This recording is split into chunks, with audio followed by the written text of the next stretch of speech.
100 दिन से ज्यादा हो गए। आप भी नफरत के बाजार में मोहब्बत की दुकान खोलना शुरू कीजिए। अंत में आपको करना पड़ेगा, क्योंकि हमारा धर्म, हमारा देश मोहब्बत का देश है, नफरत का नहीं है।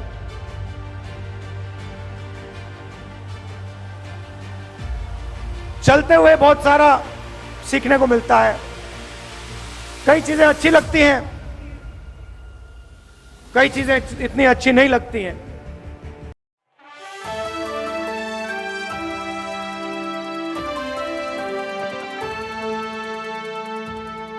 अब 100 दिन से ज्यादा हो गए।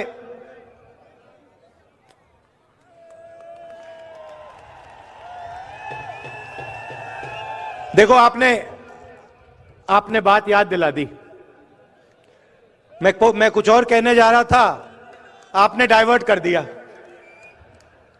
ये जो आपने किया, देखिए भैया, उनसे बात कर रहा हूं। पुलिस जी,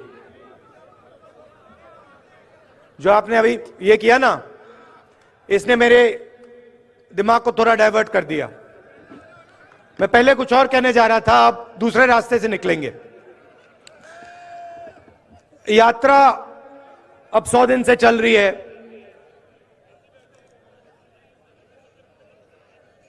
केरला, कर्नाटक, आंध्रा, तमिलनाडु, मध्य प्रदेश, राजस्थान, अलवर। रास्ते पे कभी कभी, जैसे मैंने यहां बोला प्रेस के हमारे मित्रों, मुझे रास्ते पे अपने दूसरे प्यारे मित्र भी मिल जाते हैं। आमतौर से वो बीजेपी के ऑफिस के ऊपर खड़े होते हैं। मैं निकलता हूं, वो ऐसे खड़े रहते हैं।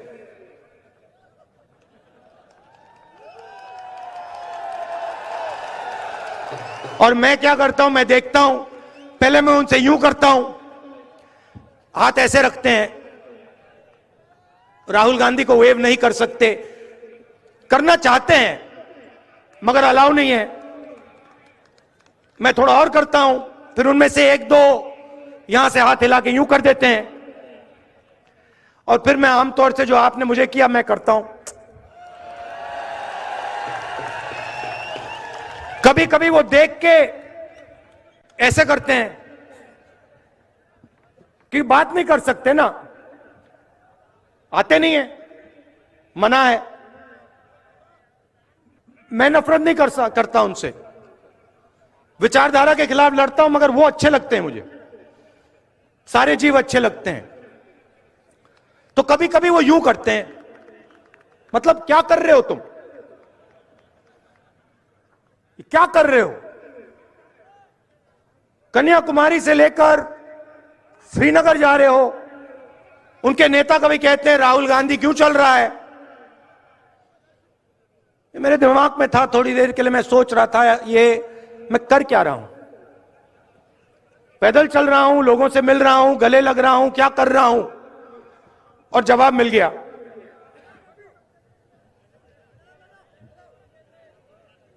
उनके जो कार्यकर्ता हैं, जो मुझसे यूं करते हैं, क्या कर रहे हो, उनके लिए जवाब।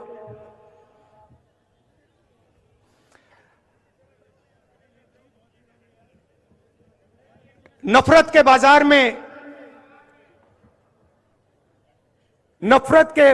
में मोहब्बत की दुकान खोल रहा हूं।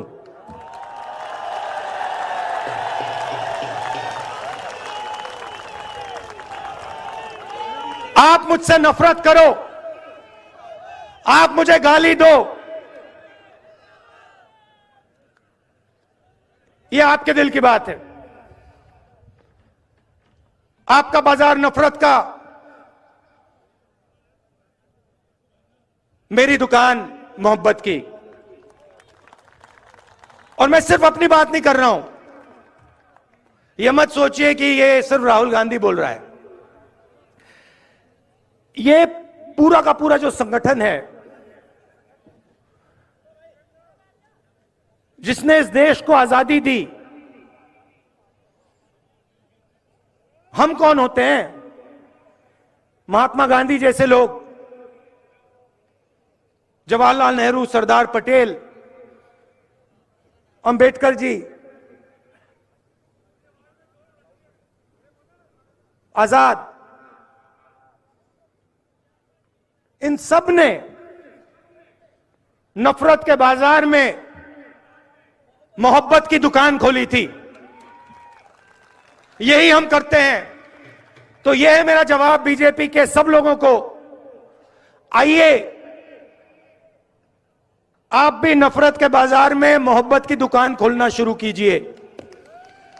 अंत में आपको करना पड़ेगा, क्योंकि हमारा धर्म, हमारा देश मोहब्बत का देश है, नफरत का नहीं है।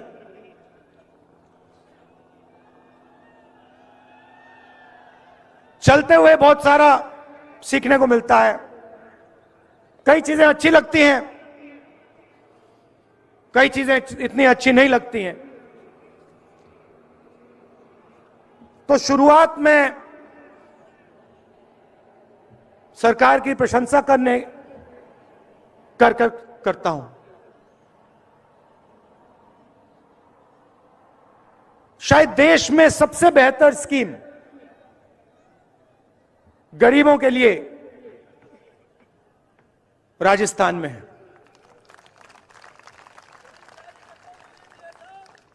देखिए, मैं प्रशंसा कर रहा हूं, मैं फिर बुराई भी करूंगा, सच बोलूंगा मैं। तो चलते हुए महाराष्ट्र में, बाकी स्टेट्स में रास्ते पे लोग मिलते थे, कहते थे हमारे को किडनी का ट्रांसप्लांट करवाना है, पैसा नहीं है। स्टेंट लगवाना है, पैसा नहीं। मैं पूछता था कितना पैसा लगेगा? 50 लाख रुपए लगेंगे। हमारे पास नहीं है, हम किसान हैं, कहां से आएगा? सब जगह ये होता था। अजीब सी बात है, राजस्थान में ये नहीं हो रहा है।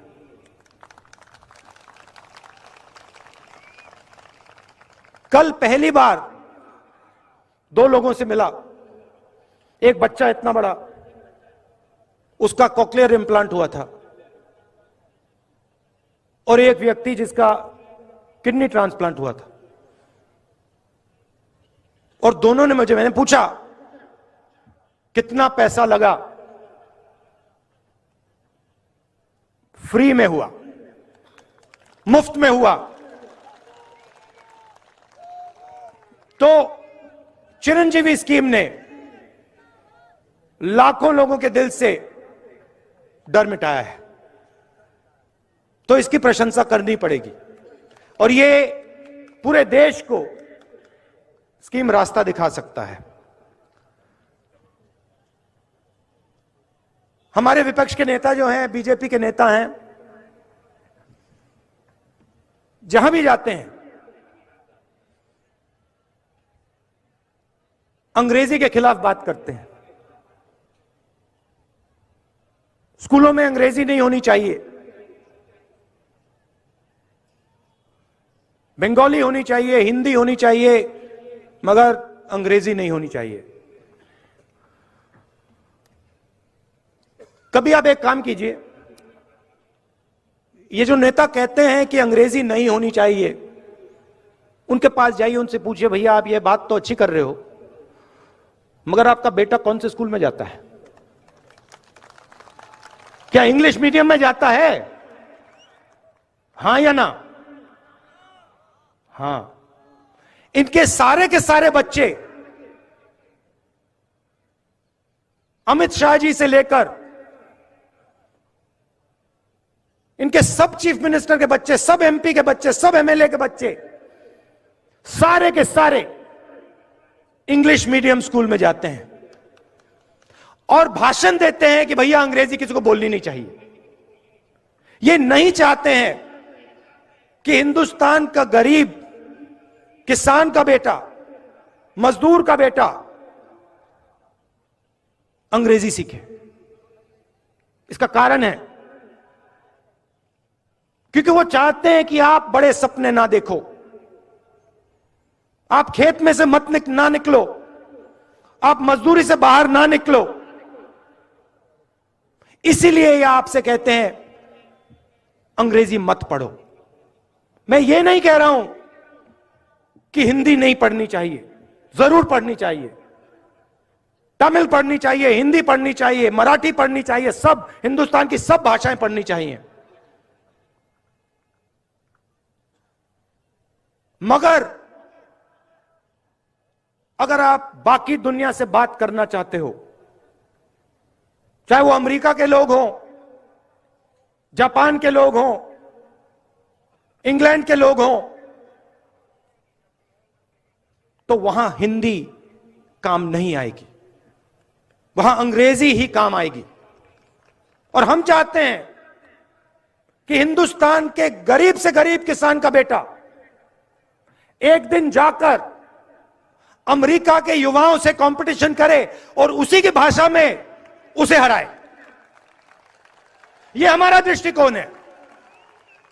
इसीलिए यहां पे मुझे बहुत खुशी हुई है कि 1700 इंग्लिश मीडियम स्कूल शुरू किए गए हैं और 10,000 अंग्रेजी के टीचर रिक्रूट हुए हैं। अशोक गहलोत जी, ये कम है, ये कम है। राजस्थान के हर बच्चे को इंग्लिश की अपॉर्चुनिटी मिलनी चाहिए। हर बच्चे को लगना चाहिए कि मैं हिंदी सीख सकता हूं, मैं अपनी मातृभाषा सीख सकता हूं, मगर मैं पूरी दुनिया के साथ कम्युनिकेट कर सकता हूं, मैं पूरी दुनिया के साथ बातचीत कर सकता हूं। अगर मुझे जरूरत पड़ी तो अमेरिका में जाके मैं हिंदुस्तान का झंडा लहराऊंगा। तो यह भी आपने काम बड़ा अच्छा किया है। तीसरा काम जो मुझे बहुत अच्छा लगा, आपने महिलाओं को सैनिटरी नैपकिन देने का